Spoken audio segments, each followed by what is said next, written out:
comment faire pour optimiser justement ce temps qui est censé être perdu pour qu'il soit productif. Et bien c'est ce qu'on va voir dans cette vidéo, j'espère que tu vas être chaud. Bonjour à tous, j'espère que vous allez bien, c'est NT. Si tu ne me connais pas, je suis enseignant depuis 10 ans maintenant pour les étudiants en première année de médecine.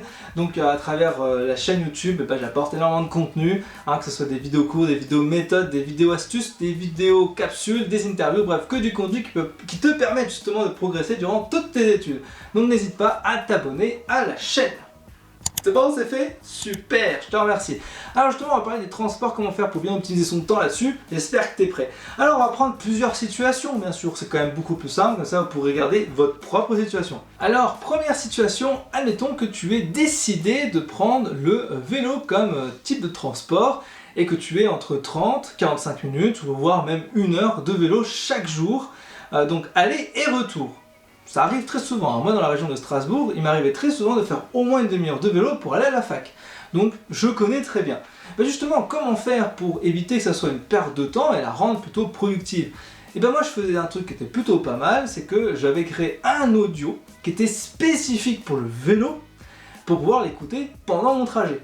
Alors je dis spécifique au vélo parce que justement, je vais faire volontairement plusieurs répétitions, je vais faire volontairement des mix avec des blagues, je vais volontairement prendre du temps pour répéter les choses, volontairement parce que je sais qu'il y a des bus, qu'il y a des trams, qu'il y a des voitures qui passent et du coup on n'entend rien. Et pour éviter justement de faire des feedbacks en arrière parce que j'avais entendu, je répétais. Et c'était un audio qui était plutôt très sympathique à écouter. Donc je vous conseille effectivement de faire ça. Alors deuxième situation, alors vous avez opté pour le bus ou pour le tram. Alors je les mets ensemble parce que c'est la même configuration.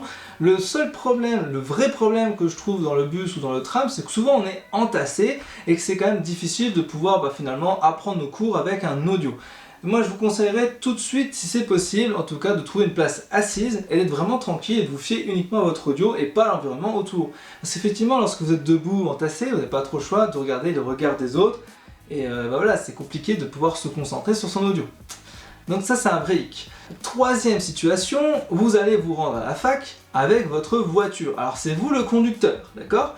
Vous allez vous rendre à l'université. Ok, pourquoi pas. Admettons que vous avez 30 minutes, 45 ou 1 heure même de trajet, aller et retour chaque jour. Alors en termes d'essence, c'est pas ouf, donc je vous déconseillerais la voiture. Mais par contre, il y a un gros avantage avec la voiture, c'est que ça vous crée un cocon auditif. Et clairement, au lieu d'écouter la radio, vous allez écouter votre audio. Et là, il est clair qu'en écoutant un audio dans un endroit comme ça, qui est extrêmement auditif, vous allez clairement apprendre. Donc c'est plutôt pas mal, si vous voulez optimiser votre temps, de faire comme ça. Quatrième situation, pour la plupart d'entre vous c'est quand même pas mal ça, c'est le train. Alors admettons que vous avez un trajet très loin entre les parents et puis justement la fac, vous n'avez pas le choix de prendre le train. Comment faire pour travailler dans le train? Alors souvent c'est intéressant parce que justement on a une place assise avec la possibilité de décharger nos cours dessus. Mais le problème il est là, c'est qu'il ne faut pas, si vous avez 1 heure de trajet en train, il ne faut pas faire des gros cours. Et moi je vous conseillerais plutôt de faire des petites fiches. Donc c'est-à-dire vous avez soit deux possibilités, soit vous faites de la révision active, c'est-à-dire que vous allez créer des fiches, d'accord, en mémorisant, soit vous avez la révision passive, vous avez déjà votre fiche et puis dans ce cas-là, vous n'avez plus qu'à réviser.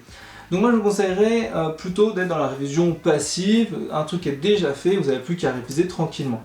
Vous pouvez associer ça à un audio si jamais justement l'environnement n'est pas forcément hyper favorable.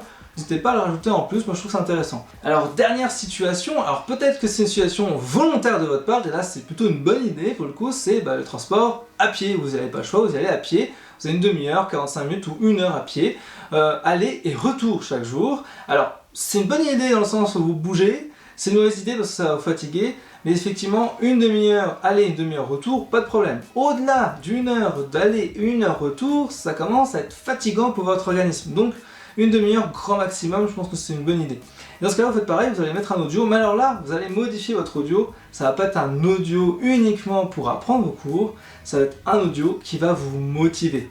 Et il y a des trucs qui sont super intéressants que vous pouvez faire, c'est des audios qui vont être progressifs dans l'intensification.